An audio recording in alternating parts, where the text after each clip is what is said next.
أعوذ بالله من الشيطان الرجيم بسم الله الرحمن الرحيم الحمد لله رب العالمين والصلاة والسلام على أشرف الأنبياء والمرسلين وبعد. Donc nous voilà dans le deuxième épisode, dans la deuxième vidéo concernant l'astronomie et la Terre selon les Ahbash. Donc l'interaction, la relation du Habashi dans sa tête avec la planète Terre.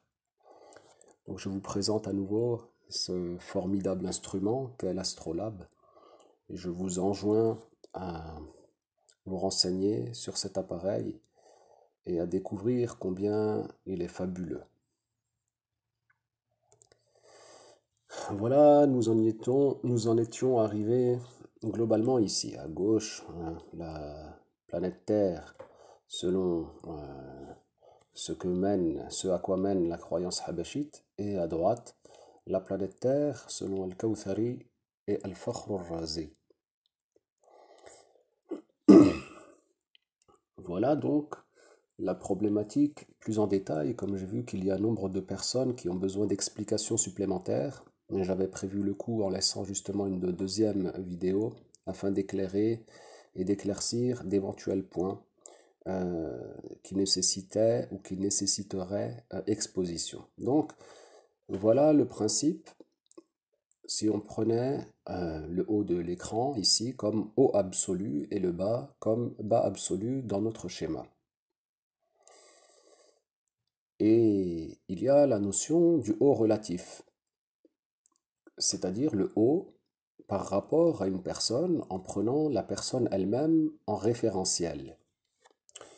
Donc ici, vous pouvez constater là que lui, son haut relatif, est en opposition au haut absolu. Et son haut relatif est en concordance avec le bas absolu. Et celui-là, il en a vers une autre direction, son haut relatif, et ainsi donc de toutes les directions.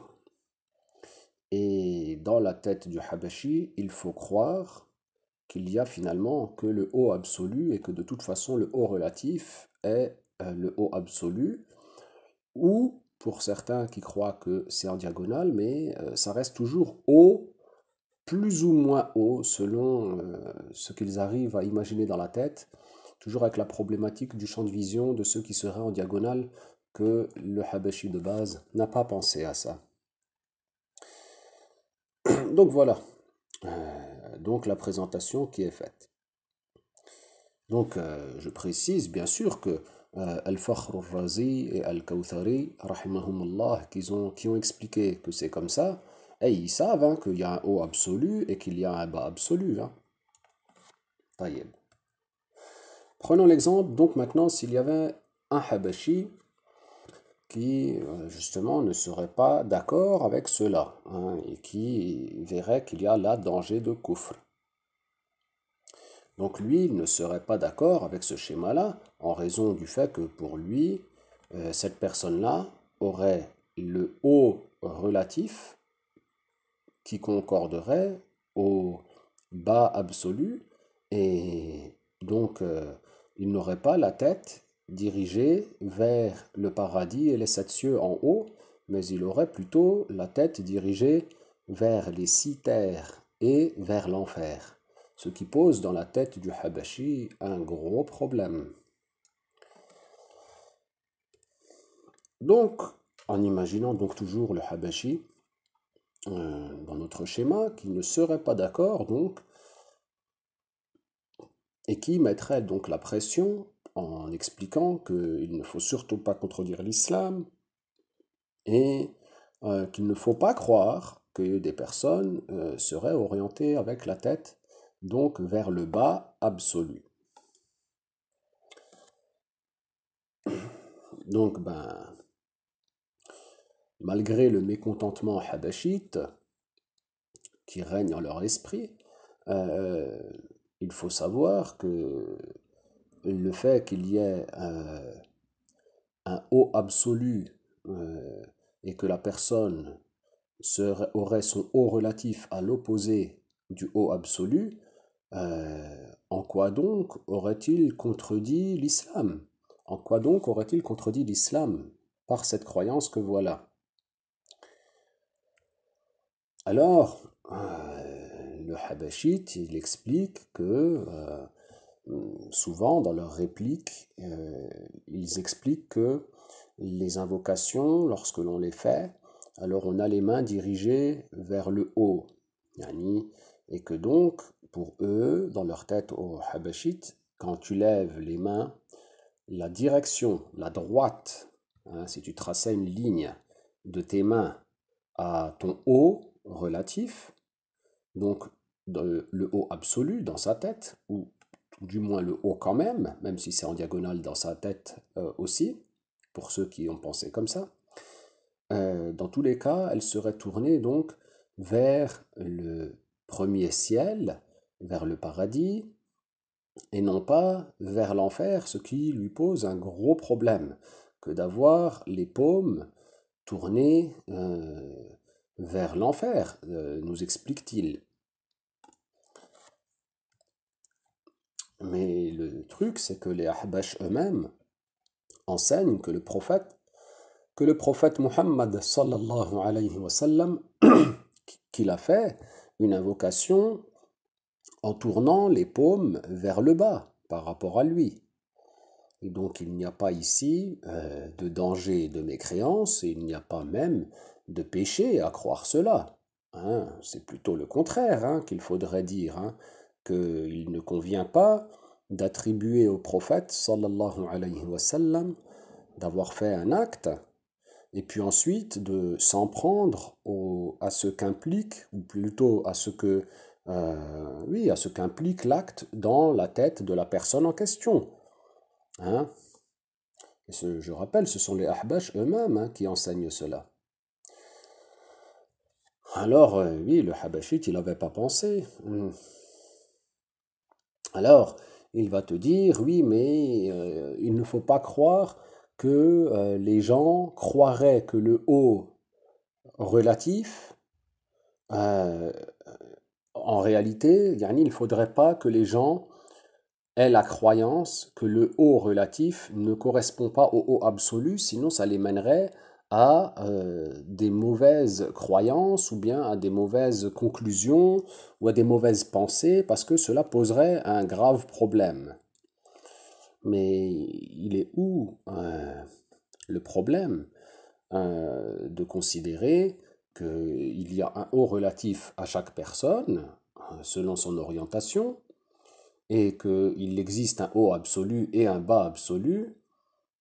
Et en quoi donc cela y aurait-il, en quoi donc en cela y aurait-il danger? Donc, je vous rappelle, ce sont parmi, là je vous en ai cité deux qui sont parmi les plus grandes sommités de l'histoire de l'islam en leur temps, à savoir Fakhruddin al-Razi et l'imam al-Kawthari, rahimahum Allah. Donc oui, il ne faut pas douter de leur islam, hein, les Ahbash, restez, réfléchissez. Donc oui, le fait que de telle montagne a dit de telles paroles, alors forcément ça affecte le Habashi dans sa tête, surtout pour ceux qui savent plus ou moins qui est Fakhruddin al-Razi. Oui, c'est quelque chose hein, qui pose énormément de problèmes dans la tête du Habashi. Mais il continue sa course en avant, bien souvent, hein, en continuant à rétorquer malgré les preuves qui sont nombreuses. Alors il demande des dalils supplémentaires et des paroles supplémentaires, des explications supplémentaires, mais ne sait-il donc pas, le Habashite, que l'astronomie, l'observation, le calcul, les paroles des savants, l'astrolabe, le mouvement du soleil, l'apparence de la lune prouvent tout cela? Alors le Habashite, évidemment, de base, ben, il est largué, hein. Alors il ne comprend pas pourquoi donc parles-tu de la lune alors qu'il parle de la terre. Il n'arrive pas à se projeter dans la compréhension. Alors, afin d'éclairer tout le monde, et Inch'Allah, j'espère aussi des ahbash, même si je sais bien que tout le monde ne comprendra pas, ou tout du moins tout le monde n'acceptera pas, mais montrons, hein, tout à l'heure, on va regarder qu'est-ce qu'il en est. Et ça pose d'ailleurs un gros problème, hein, cette histoire de ne pas tenir compte des explications, de l'observation, des mesures, de l'astronomie et des paroles de savants. C'est pourquoi les Ahbash ils sont tombés dans, dans des incompréhensions de leur interlocuteur et parfois même ils risquent de faire des takfirs qu'ils estiment être comme un takfir de précaution, c'est-à-dire par peur de ne pas faire le takfir dans le cas où ce serait tellement chaud dans leur tête que même ne pas faire le takfir de cette personne pourrait dans leur tête leur mettre leur propre foi en danger. Alors observons, qu'est-ce qu'il en est pour la Lune? Prenons deux individus, l'un qui serait vers le nord et l'un qui serait vers le sud, et qui sont en train d'observer la Lune une nuit de pleine Lune. Donc remarquez que la Lune, elle ne serait pas comme ça, hein. Là, c'est juste pour montrer que ce serait la pleine Lune. Parce que s'il regardait là, en fait, il n'y aurait que ici la moitié de la Lune qui sera éclairée. Et pour que lui, de son côté à lui, la Lune soit entièrement éclairée. D'accord? Et ici, pour rapprocher et faciliter les compréhensions, on va mettre la Lune entière comme ça. Donc on représente ici ce qu'il voit, et non pas la Lune comme elle est par rapport à sa position à l'individu. Donc l'individu, quand il regarde, alors il va avoir le haut, celui-là qui est vers le nord, il va avoir le haut de la Lune dans son image ici, et le bas ici. Mais c'est exactement l'inverse pour lui, parce que lui, c'est là, le haut, par rapport à lui, son haut donc relatif, il mène au fait que le haut par rapport à lui-même, l'image de la Lune, le haut, ce serait là, et le bas, ce serait ici. Et voilà ce que voient deux individus un jour de pleine lune, l'un qui est à l'hémisphère nord et l'autre qui est à l'hémisphère sud. Donc regardez, hein, regardez bien ce gros cratère-là que l'on voit bien. On dirait qu'il y a quelque chose qui s'est éclaté dessus. Il est en bas ici, clairement, pour l'individu qui est au nord. Tandis que pour l'individu qui est au sud, ben, il est quasiment en haut. Hein. Il est quasiment à l'opposé. Il serait là, il serait exactement à l'opposé. Mais là, il est pas mal à l'opposé. Hein, vous voyez? Prenons encore un autre point, ici qui est vers le en haut, un tout petit peu à droite, qui ici serait vers le bas, à gauche, etc., etc. Donc regardez, constatez de vous-même. Ensuite, prenons pour montrer plus encore, un jour où il verrait le croissant. Bon là, il est un peu gros hein, pour un premier croissant. Pour un premier croissant, mais donc, on est juste dans des schémas. Le haut par rapport à lui de la Lune, ce serait là, et le bas, ce serait là. Hein? Et pour lui, ben, ce serait l'inverse. Hein? Imagine-toi que tu te retournerais ta tête. Si tu prenais ta tête et tu la retournais, eh ben, tu verrais le croissant à gauche. Tandis que quand tu es comme ça, normal, tu vois le croissant à droite. Vous comprenez? Et qu'est-ce que l'on voit dans la vraie vie? Ben, on voit quand tu es vers le nord ben, que tu as le croissant à droite. Le croissant, le premier croissant, hein, celui que les Ahbash observent réellement. Hein, en allant, d'ailleurs, c'est bien le seul groupe que je connais en France qui observe vraiment, qui font vraiment des observations hein, pour regarder la lune au début du mois, surtout pour Ramadan, et regarde ce que tu vois au sud. Hein, au sud, demandez aux Australiens, est-ce que eux ils voient comme ça? Est-ce qu'ils voient la lune comme ça? Taïeb. Alors, bon, le Habashite après, bon, il a décroché, hein, le petit Habashite, il va dire, mais moi j'ai pas vu ça, c'est quoi ton dalil? Et arrête d'écouter n'importe quoi ou je ne sais quoi. Bon, Alors là, on tombe très bas hein, dans la discussion quand on est à ce stade-là. Donc il convient de les renvoyer vers ceux chez eux qui ont encore un brin de jugeote pour pouvoir au moins écouter, ou en tous les cas qui leur répondent à nos questions.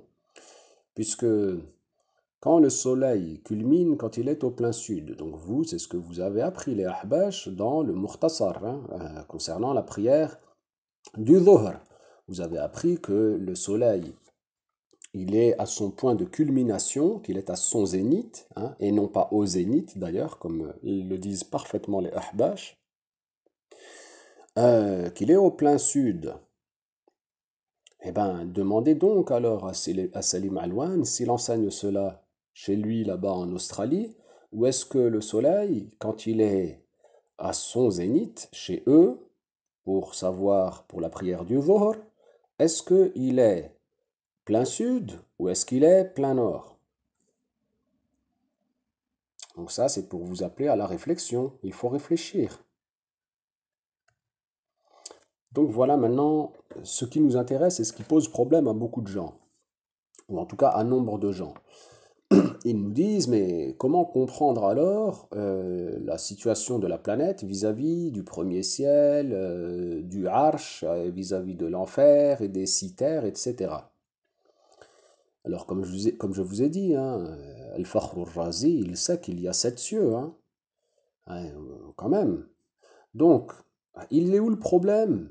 Donc là, dans la tête du Habashi, c'est comme ça. En gros, bon, le schéma, bien sûr, ne représente pas la réalité, hein. Ce n'est que pour un schéma pour approcher les compréhensions. D'ailleurs, j'ai mis en brun parce que ben, je n'ai pas d'informations sur quelle serait la couleur des sept cieux, hein. Bon, je parle des sept cieux en haut, hein, en haut absolu. Et donc, il est où le problème si quelqu'un y croit que c'est comme ça? C'est parce que lui, là, il aurait le bas relatif qui serait dans la direction du haut absolu, et qu'il aurait donc les pieds dirigés par rapport à son corps vers les sept cieux et vers le paradis, comme ils disent, mais et que s'il faisait des invocations, il aurait les mains en les levant de façon classique vers l'enfer. Hein, d'ailleurs, j'ai mis en noir, là, on avait une information. Hein. Alors, voilà les directions relatives par rapport à chaque personne, hein, comme on l'a indiqué. Ben, regardons ce hadith du prophète sallallahu alayhi wa sallam qui a levé les mains pour faire les invocations, mais avec les paumes dirigées vers le bas. C'est dans Sahih Muslim, hein, vous avez le livre là, et le hadith, il est en bas. Donc on est en page 357. طيب. Édition Dar ibn Hazm. Dar ibn Hazm. Et donc, le hadith lui-même, donc, c'est le hadith numéro 5 du chapitre en question. Hein, et le hadith c'est le 896. طيب. Il nous dit, et Ibn Humayd nous a raconté. Ibn Humayd nous a raconté, Al-Hassan ibn Moussa nous a raconté, Hamad ibn Salama nous a raconté, de Thabit, de Anas ibn Malik, que le prophète sallallahu alayhi wa sallam a fait al-istisqa et il orienta le dos de ses mains vers le ciel. Il orienta le dos de ses mains vers le ciel. Hein, vous voyez bien. وحدثنا عبد بن حميد حدثنا الحسن بن موسى حدثنا حماد بن سلمة عن ثابت عن أنس بن مالك أن النبي صلى الله عليه وسلم استسقى فأشار فأشار بظهر كفيه إلى السماء بظهر avec le dos de la main إلى السماء le dos de ses deux mains. Ok. Donc il a orienté le dos de ses deux mains vers le ciel. Et donc alors, d'ailleurs les Ahbash, ils utilisent ça pour expliquer que la croyance wahhabite, hein, regardez, c'est de là que je vous ai pris les images, sur le site islamsunnite.fr. Regardez, donc il nous dit, le prophète sallallahu alayhi wa sallam a fait une invocation en orientant les paumes de ses mains vers le sol. Ok. Et donc le hadith il est là, etc. Et regarde ce qu'il nous dit. Il nous dit, le hadith s'oppose à la prétention de certains assimilationnistes qui ont dit Allah se trouve dans la direction du haut, car lors de nos invocations, nous levons nos mains vers le ciel. Nous leur répondons que dans ce hadith-là, il est rapporté que le prophète, sallallahu alayhi wa sallam, a fait une invocation en orientant le dos de ses mains vers le ciel, donc avec les paumes de ses mains orientées en direction du sol. Hein, dans votre croyance au Ahbash, c'est pas en direction de l'enfer, ça? Le sol. Bon, taïeb, continuons. Et il dit ensuite, cette personne, ces gens-là vont-ils comprendre de ce hadith que Allah se trouverait dans la direction du bas? Wal'iyadhu billah, Allah existe sans endroit et sans direction.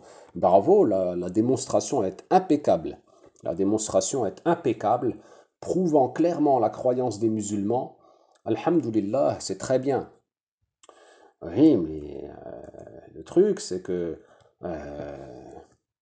là, oui, si tu mets les mains vers le bas, vers la terre, regarde là, tu vois, c'est pas ce que vous disiez justement pour terroriser ceux qui croient que c'est comme ça, que ça poserait problème.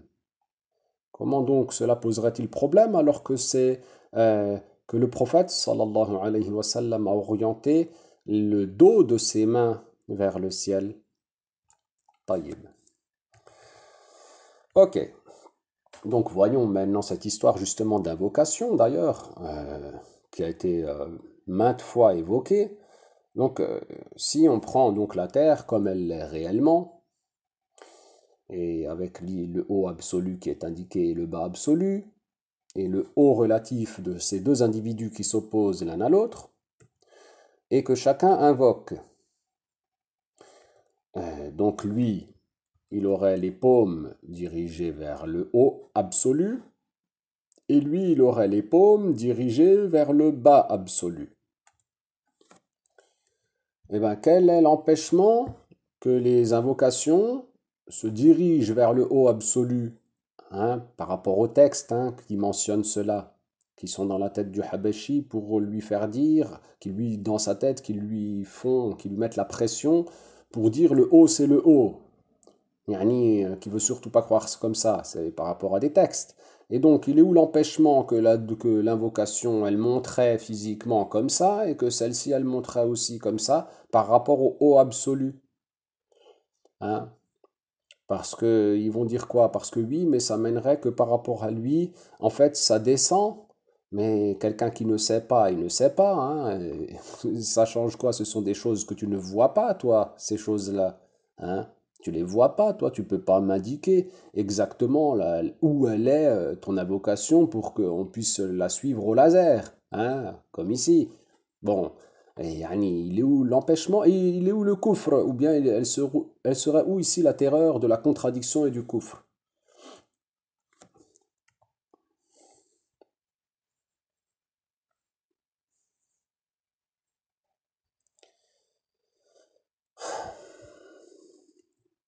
Alors, rappelons la problématique habachite, hein, à savoir de cette histoire de bleu qu'il considère être le premier ciel. Et on avait expliqué qu'est-ce que ça donnerait avec les histoires du haut et du bas. Et donc, pour eux, donc prenons l'explication comme le Habashi le comprend de façon schématique, encore une fois, hein, il ne s'agit que d'un schéma, hein, je ne dis pas que les Ahbash ils représentent les sept cieux comme ça, hein, etc., et l'enfer comme ça, et les sept cieux ne sont pas comme ça, et l'enfer n'est pas comme ça, ni dans la tête des Ahbash, ni dans la tête des autres, ce n'est qu'un schéma explicatif. Taïb. Donc eux, pour eux, voilà, le ciel, le premier ciel, il est comme ça. De façon schématique, c'est comme ça dans leur tête. et la deuxième terre, elle est là, et la troisième terre, elle est là. Et donc, pour eux, ben, c'est le haut tout court. Hein, histoire de relatif, pas relatif. Ah non, ben, tu te casses plus la tête dans leur tête. Le haut, c'est le haut point, et le bas, c'est le bas point. Relatif, pas relatif, nisbatan et tout ça, comme il disait Al-Fakhr al-Razi. Ah non, chez eux, non. Là, c'est dépassé. Et ils sont dépassés plutôt. Bon, alors, revenons-en donc à notre problématique de l'orientation du champ de vision à 360 degrés autour de soi.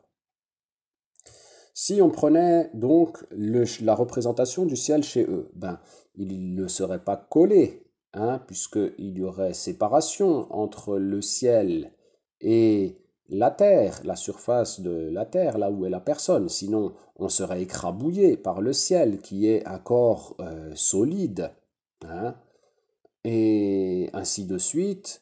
Ici, les problèmes des angulations et des diagonales, hein, qui mèneraient à que finalement, ben, par rapport à quelqu'un qui se tiendrait debout, ben, le ciel il serait en bas, ici. Hein, ça pose aussi très grave problème, hein, dans la croyance habéchite. Et donc, ce qui fait que dans leur tête, il faut éliminer. Hein, il faudrait éliminer ces cas de figure-là, pour ne plus laisser donc que celui d'en haut. Et sinon, peut-être encore peuvent-ils imaginer quelque chose comme ça, même si ce n'était pas triangulaire, mais arrondi par exemple, mais quelque chose qui mènerait à qu'il y ait séparation entre la terre et le ciel, et qui permettrait de voir à 360 degrés le bleu du ciel de partout. Mais même dans ce cas-là, dès que tu te mets en diagonale un peu, hein, eh ben ça te mettrait par rapport à lui qui regarderait à 360 degrés, mais qu'y aurait-il donc ici, là, chez lui? Et surtout là, ça donnerait du ciel en bas.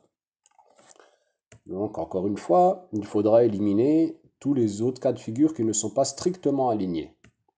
Donc il nous resterait tel cas, hein, ici, avec une séparation, donc on a dit, et un ciel rectiligne, ou bien un ciel qui serait arrondi ou triangulaire, ou d'autres formes encore, hein, il peut y avoir, et dans l'imagination, qui donnerait que l'on regarde ici, à 360 degrés, et que l'on voit le bleu du ciel de tous les côtés, afin de ne pas tomber sur la problématique de oui, mais ici, quelqu'un qui se tiendrait debout, il ne pourrait pas voir le ciel en regardant là.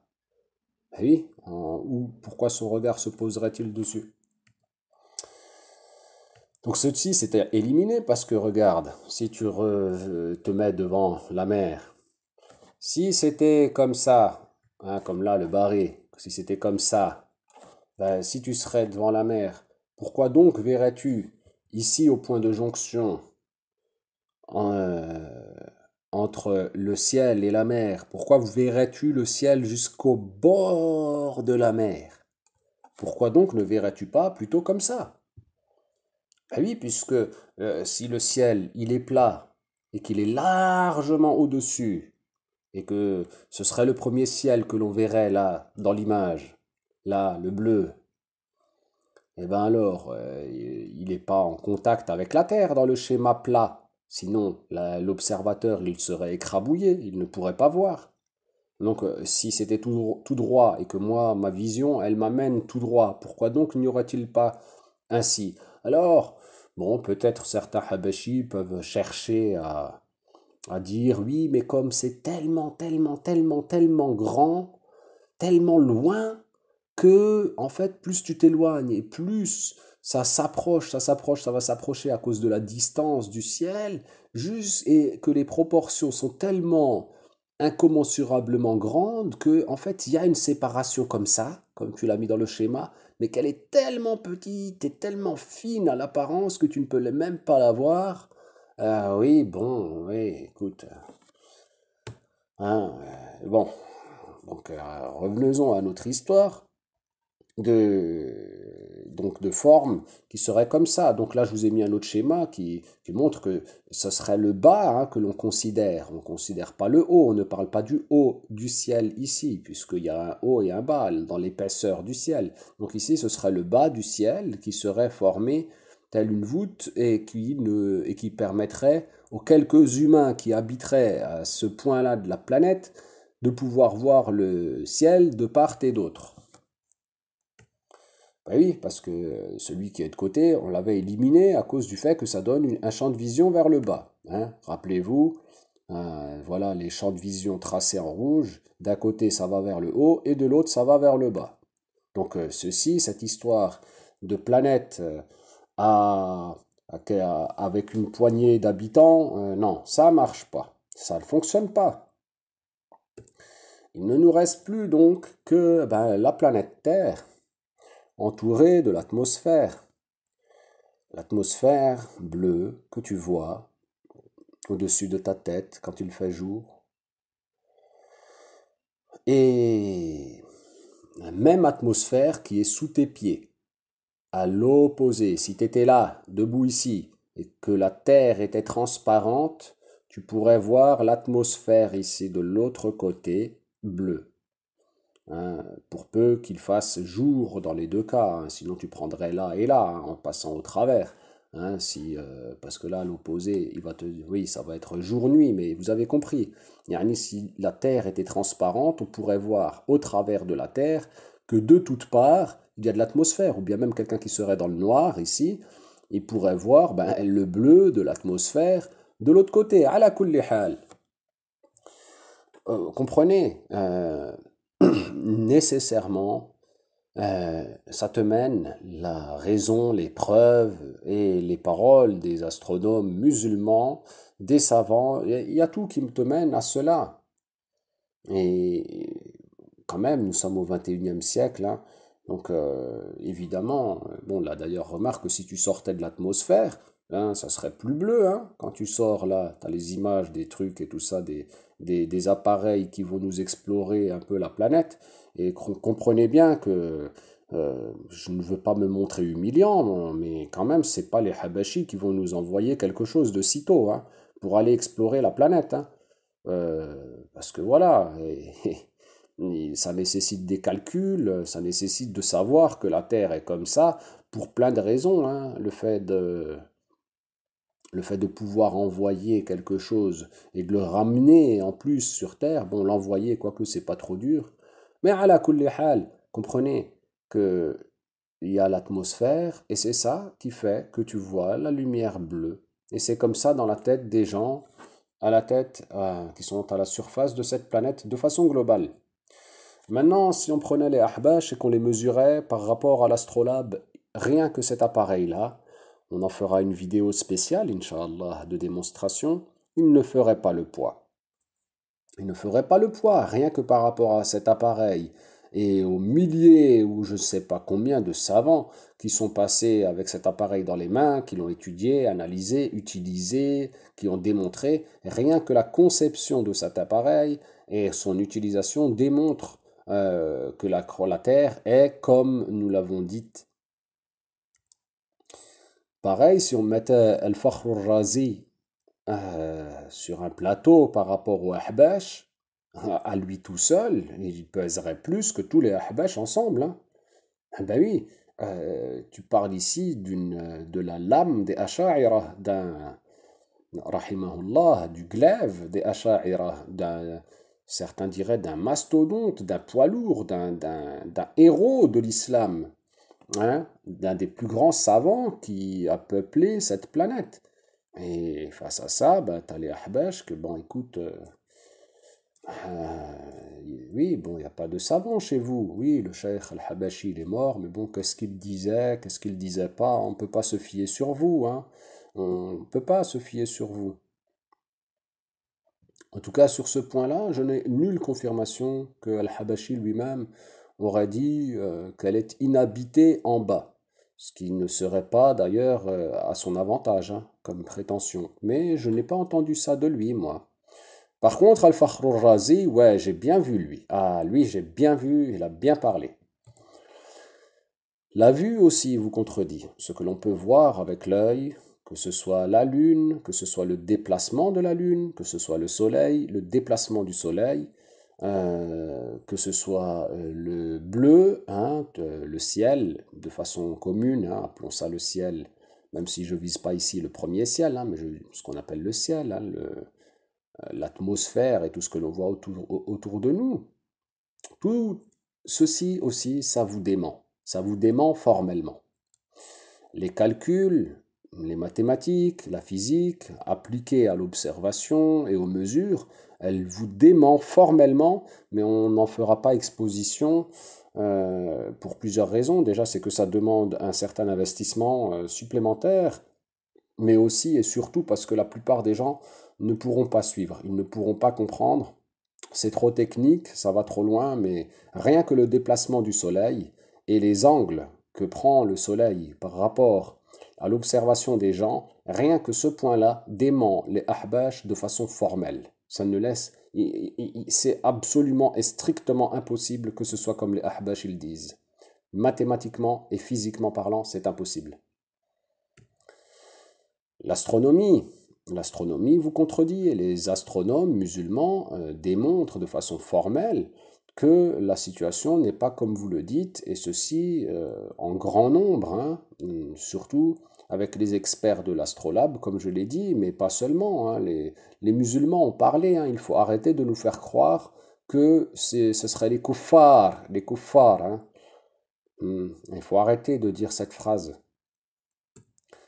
Et les photos aussi, hein, bien que là, bon, il y aura encore les polémiques de oui, mais est-ce que c'est une vraie photo, sachant qu'il y a plein de photos de la Terre que c'est pas des vraies photos, mais les photos de la Terre, parce qu'il y en a qui existent quand même, hein, des photos de la Terre, elles vous contredisent aussi, hein, elles vous contredisent formellement.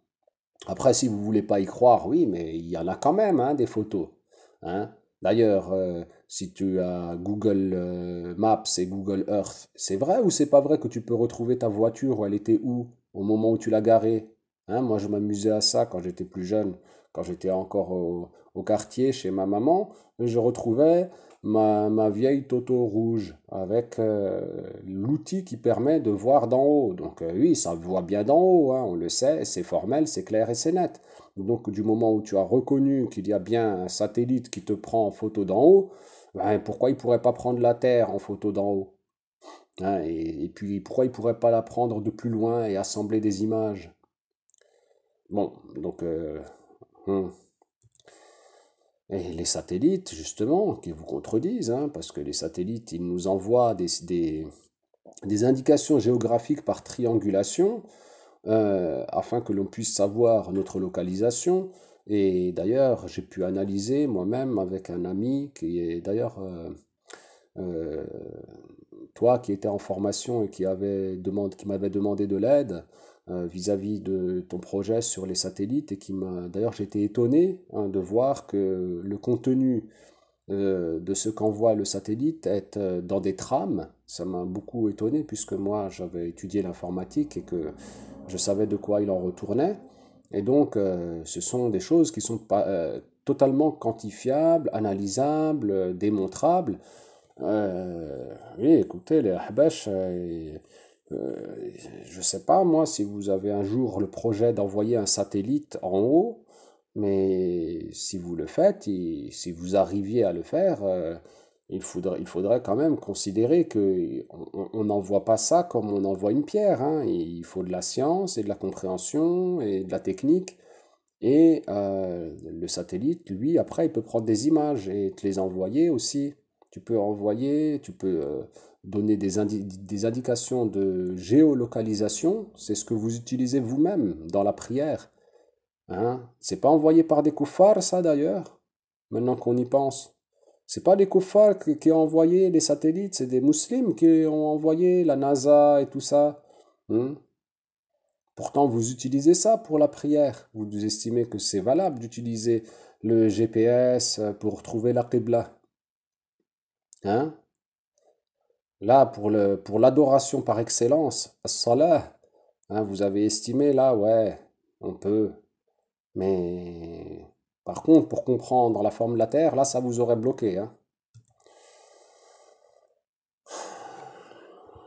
Allah dit dans le Coran, Wa ilal ard kayfa sutihat. Littéralement, ou plutôt disons, ça donnerait, et la Terre, comment elle est nivelée. La Terre, comment elle est nivelée en sens. Alors, si tu prenais l'apparence de ce texte-là, hein, l'apparence stricto sensu le plus littéraliste qui soit, ben, ça te donnerait une terre, comme il l'a dit Ibn Baz, une terre plate. D'ailleurs, pour dire une terre plate, dans le langage courant en arabe, tu dis ard musattaha. Hmm, taïb. Et donc, vous, les ahbash, justement, question pour vous, qui dites qu'il ne faut pas interpréter sans preuve, hein, et que vous utilisez tantôt pour d'autres sujets, vous dites at-ta'wil bila dalil abath. Hmm. Alors, pourquoi ici et comment avez-vous interprété le texte pour ne pas dire que c'est comme ce que vous voyez à l'écran, mais pour dire qu'elle est arrondie, ronde et légèrement aplatie au pôle? Hein, c'est une question, hein, vraiment. Hein, je m'interroge sur le pourquoi de cette interprétation-là, puisque sur le sujet du prophète sallallahu alayhi wa sallam et la question de l'isma que l'on abordera, incha'Allah, vous avez dit on prend littéralement. Pour la question des frères de Youssouf alayhi salam, vous avez dit le plus littéral possible on prend, etc. Pour la lune aussi, hein, d'ailleurs, sujet à venir, incha'Allah, hein, vous avez dit on prend littéralement. Mais pourquoi pour la terre là, non? Hein, pourquoi vous avez dit comme ça? Pourquoi vous avez dit comme ça? Donc, cette histoire-là de terre habitée seulement en haut, hein, comme c'est dans la croyance habachite, ceci, ça pose énormément de problèmes. Je rappelle qu'une personne qui se tiendrait ici ou ici, si tu traçais une droite, ça donnerait un champ de vision qui va vers le bas, comme je l'ai déjà expliqué dans la première vidéo. Et même aussi dans votre tête, les Habashis. L'eau de la terre, les mers et tout ça, si c'est comme ça dans votre tête, elle va où? Pourquoi elle reste l'eau? Pourquoi moi maintenant, si j'allais là, prapch, je tomberais? Et pourquoi l'eau qui serait là, elle tombe pas? Et pourquoi l'eau qui est même là, celle-là qui est tout en haut, pourquoi elle coulerait pas froupch jusqu'à tomber? Hein, pourquoi elle coulerait pas? L'eau, ça coule. Pourquoi elle coulerait pas jusqu'à tomber? Et comment il pourrait encore rester de l'eau, à moins qu'il ne pleuve en continu pour qu'il y ait toujours de l'eau? Mais comment l'eau, elle resterait sur la planète? Yani, dans votre tête, il y a la gravité pour l'eau, mais il n'y a pas la gravité pour les humains, ou comment ça marche? Parce que pour vous, je vous rappelle, en tout cas pour les habashis qu'ils enseignent, si tu es là, tac, tu tombes. Non, tu tombes pas comme ça d'ailleurs en diagonale, hein. Tu tombes tout droit, paf, comme ça, tout droit, tout droit vers le bas. Et ça fait beaucoup, hein, quand même, hein. Donc je vous laisse devant cette œuvre d'art, hein, regardez la précision et le travail d'orfèvre, mais pas juste pour être beau. C'est complètement opérationnel. Et je vous laisse d'ailleurs même chercher, c'est le modèle de quel savant celui-là? C'est le modèle de qui? Je regarderai dans les commentaires si quelqu'un m'en donne le modèle, si possible sans chercher sur Google, hein, si jamais il y en a qui savent, mais bon, vu la rareté des connaissances en la matière, je vais chercher quand même, et j'espère pouvoir trouver ceux qui donneront le nom du savant qui a mis en place ce système précis-là d'astrolabes, parce qu'il y a des astrolabes de diverses sortes et de diverses variétés. Et on en fera une vidéo spéciale, Inch'Allah, et on continuera la vidéo prochaine, Inch'Allah, sur le sujet de l'astronomie avec la Lune, avec la Lune. Et je vous en dirai plus très bientôt, Inch'Allah. Walhamdulillahi awwalan wa akhira.